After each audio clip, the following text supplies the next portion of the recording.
no one is surprised that the president has now extended his pause, his delay.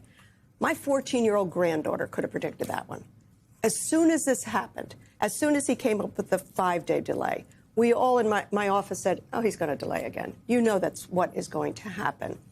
I was happy to hear Chair Rogers actually say anything, but it was very muted. He could have sounded a little like a Democrat there. We're not hearing enough. What I have thought the entire time, whether it is Iran or many other things, that the president had an obligation, of course, to come to Congress. Constitutionally, we're a republic. You're supposed to come to Congress. Congress is the only one who can declare war.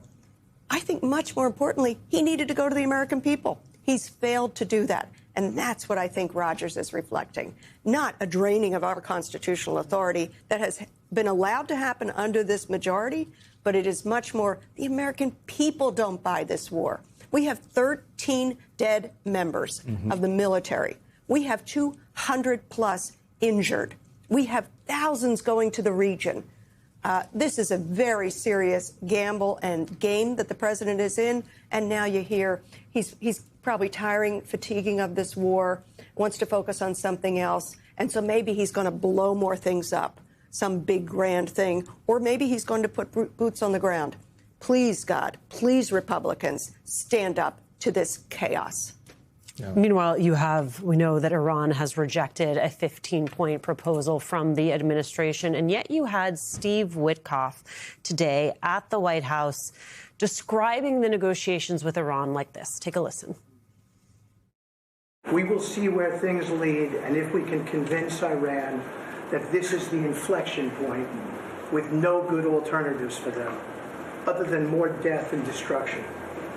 We have strong signs that this is a possibility, and if a deal happens, it will be great for the country of Iran, for the entire region, and the world at large.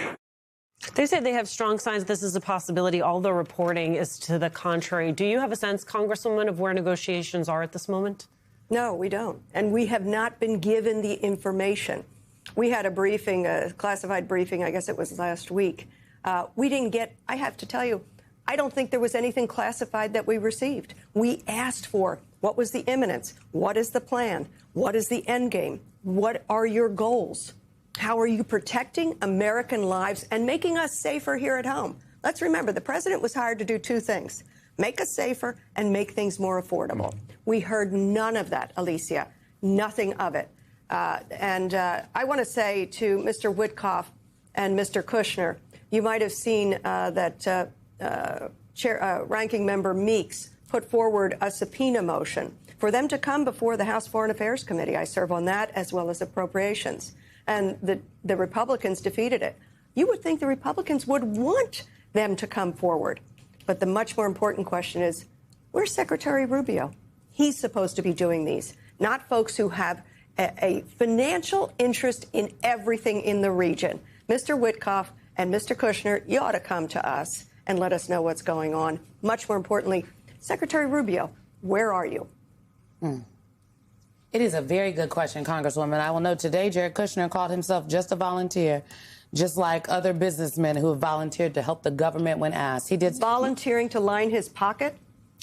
Congresswoman, I think it's a good question. I think it is a key question. Jared Kushner, volunteer. The Congresswoman has questions. Here's my thing. I am concerned. This conversation about a final blow. I am concerned that because of reporting that I read from NBC News that said the president is actually being briefed by the biggest strikes by this video montage. They're putting together video montages, according to NBC News, of the largest strikes, and then they're playing it for him as part of his briefing. And so I have that knowledge, and I juxtapose this from Axios today, saying that some U.S. officials think a crushing show of force to conclude the fighting would create more leverage in peace talks or simply give Trump something to point to and declare victory. Iran also has a say in how the war ends, and many of the scenarios under discussion would risk prolonging and intensifying the fight rather than bringing it to a dramatic conclusion. The Axios reporting says some of the final blow options are invading or blockading Kharg Island, invading an island that called Larik that helps Iran solidify its control of the Strait of Hormuz. So another island, seizing the strategic island of Abu Musa, blocking or seizing ships that are exporting Iranian oil. I'm concerned that the president is being briefed by incomplete video. He is getting a clip service about what the hell is going on with this war, and he is making decisions that are going to get our U.S. service members killed. And it feels like they think this is a game. They're showing it as a game to this president. I said long ago that I think this president is unhinged and unwell, and I do think the people around him are incompetent. I think Secretary, I call him Christy Hegseth, because that's how I see him. Another vain person in a position that he is not up to. He's simply not up to it. What I hope people will see and focus on is, instead of the video game boys having toys and blowing up stuff like they're talking about for this final blow, take a look at the rubble. This president's legacy is going to be rubble around the globe. And in that rubble are dead soldiers and dead children. On day one, we were horrified, weren't we, that this president's initial strike, sadly, by accident, I'm certain, included a girls' school, more than 100 children dead there. Will we ever forget the photograph of the dug-out grave sites for these babies? This is a president whose legacy will be rubble around the globe, and he is being briefed by people who are not serious, who are not taking into account that we are now less safe. The Middle East is now a war zone. We have military members, my constituents, over in that region in harm's way. This is a very unserious president who tires of things so quickly. The only good news out of this is he'll get so tired that, please God, the war will end and he'll move on to something else. Please God, we get our military members home and safe. But what was the purpose of this war in Iran? What did he do? He tore up the JCPOA that had some oversight in terms of enrichment of uranium and a nuclear weapon. It had oversight of missile systems. It had some controls on this regime. What has he done now? He's made us less safe, and he's made everything more expensive. My constituents are upset. In suburban Philadelphia, gas is up $1 in less than a month. $1 per gallon in less than a month.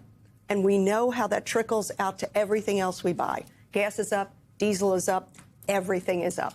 The president has failed at his two missions: make us safe, keep us safe, and reduce the price of our cost of living. Make things more affordable for us. My constituents are outraged, and that isn't even to talk about the corruption that we all know is going on.